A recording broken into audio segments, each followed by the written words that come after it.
Mbolani et bienvenue au Gabon. Aujourd'hui, je vais vous faire un scoop. Grâce à un arrêt qui a duré près d'une demi-heure, je vous donne un aperçu d'une localité. J'avais entendu parler, mais je ne l'avais jamais vue. Alors, si vous êtes comme moi, on y va. Voilà, et donc on a fait une bonne partie du chemin et là nous sommes à Makongogno. C'est à une soixantaine de kilomètres de Mbigou dans le département de la Boumiloti.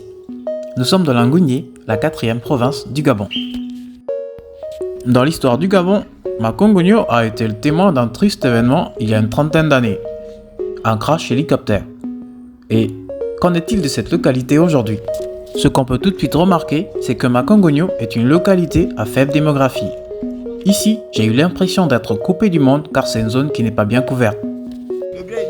Lorsque les voyageurs s'arrêtent, ils profitent pour se rafraîchir dans ce lieu, le plus souvent pour siroter du vin de palme.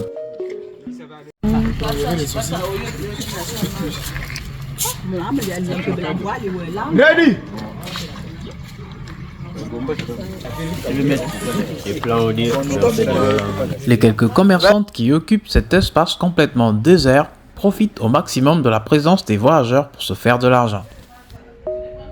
Et pour les plus curieux, lors de votre voyage, vous remarquerez un changement de décor avec les habitations. Voici une autre facette de l'art de vivre à la gabonaise. Si au Gabon, le bois est ce matériau de construction largement utilisé, on utilise également de la terre pour la construction des maisons. Il y a plusieurs constructions en terre dans l'Angounié, mais aussi dans d'autres provinces. Quant à Makongogno et ses environs, voici le style le plus visible. Comme technique de mise en œuvre, des briques en terre crue avec un mortier épais qui les sépare.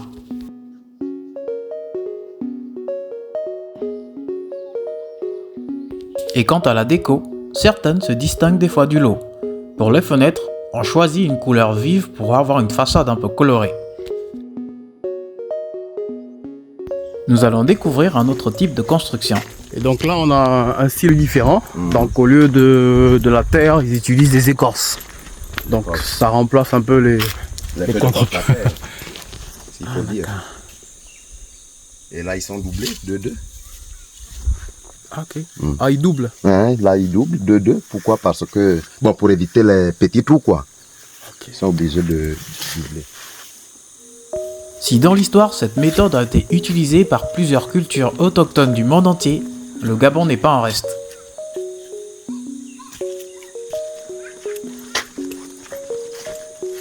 Et là ça peut durer combien de temps?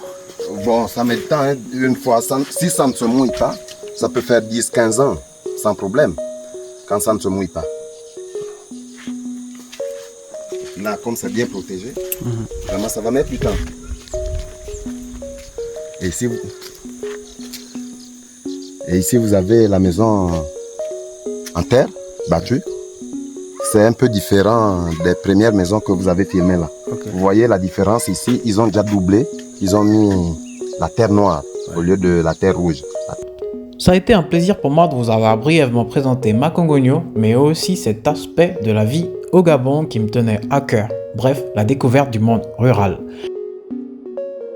En attendant que les populations de Makongogno nous invitent, je vous dis merci de m'avoir suivi, abonnez-vous, partagez, likez et on se dit à bientôt pour un prochain rendez-vous de Where the Wind Takes Me.